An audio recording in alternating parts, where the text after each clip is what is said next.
A lovely church, Holy Rosary. Not lovely in the way that you have those Gothic churches with, pointed arches and crockets and spinels. Not like that. 1960s style, I suppose. Clean lines, simple design. But something that can lift the spirits and the heart. And of course, great pride for all of those who, in one way or another, make Holy Rosary possible.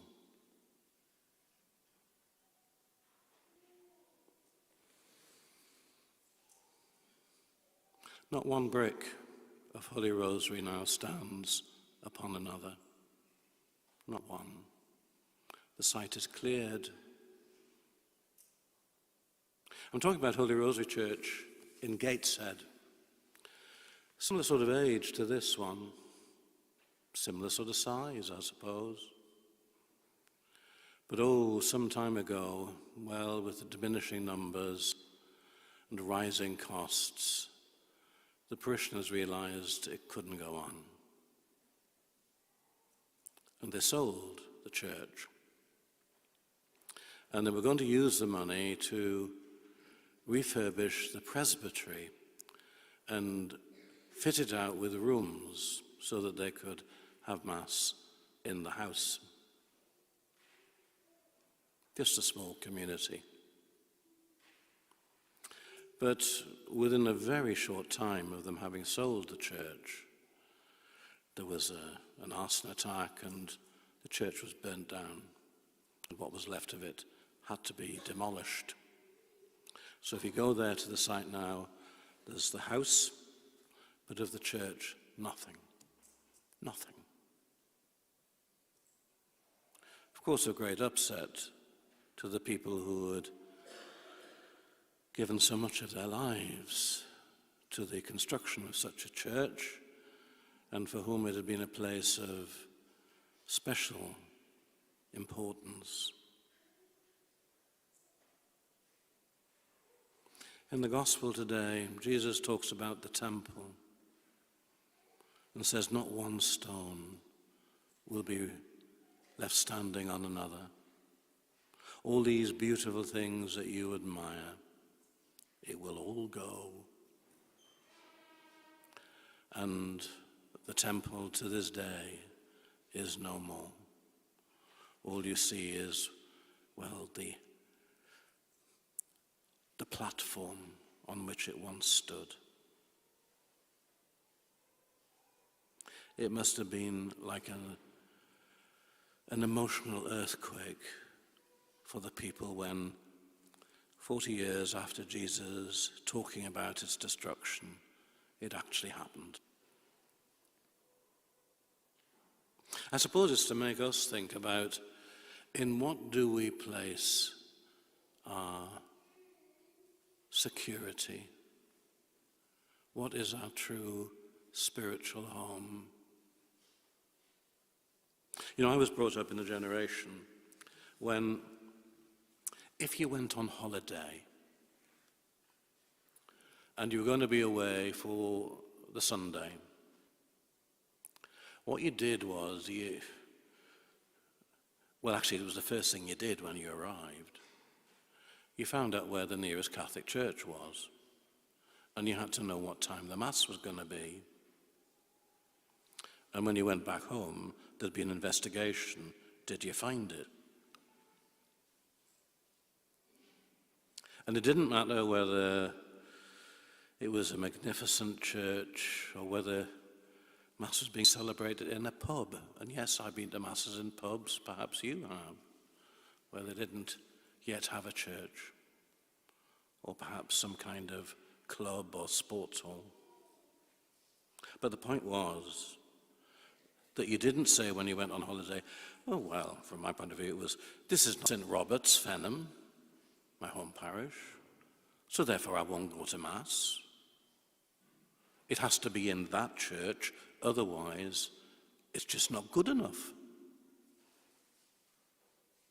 I was brought up with the attitude that wherever you have Mass, wherever it might be, that's the church.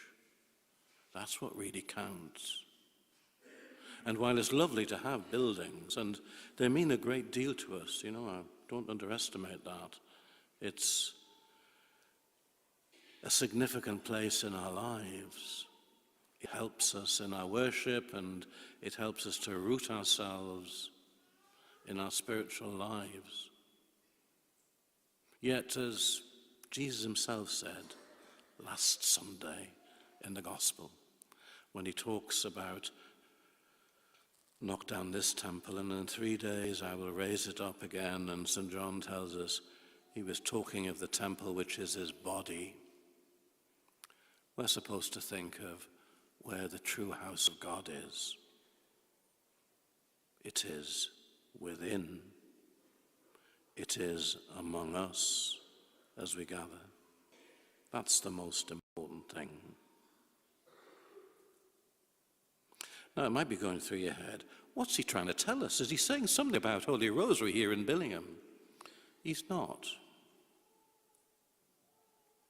But you know as well as I do that as we face the future, as we look to what is going to happen in years ahead, and it may be 10 years ahead, 20 years ahead, we just don't know. We have no idea. For those people that Jesus speaks to, he tells them that there'll come a time when the temple isn't there. And he tells them, think about what's really important. Don't be terrified. Don't be worried. Okay, there'll be all kinds of weird things happen, and people will say, the end of the world. That's it. Finish. And he says, remain calm.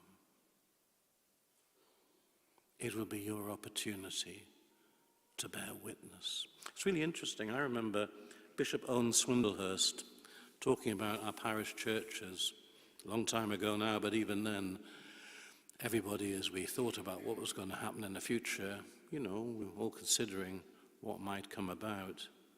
And he said that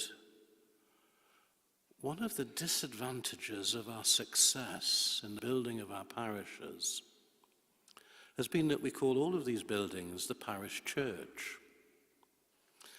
And he pointed out that we never used to call them that. 100 years ago, this would not have been called the parish church. It would have been called the Catholic mission. That was the first title they would give to such places. And in deference, I suppose, to, the Church of England and awareness that they would take umbrage, we tend not to bandy about the title parish church a great deal. It was often termed the Catholic chapel.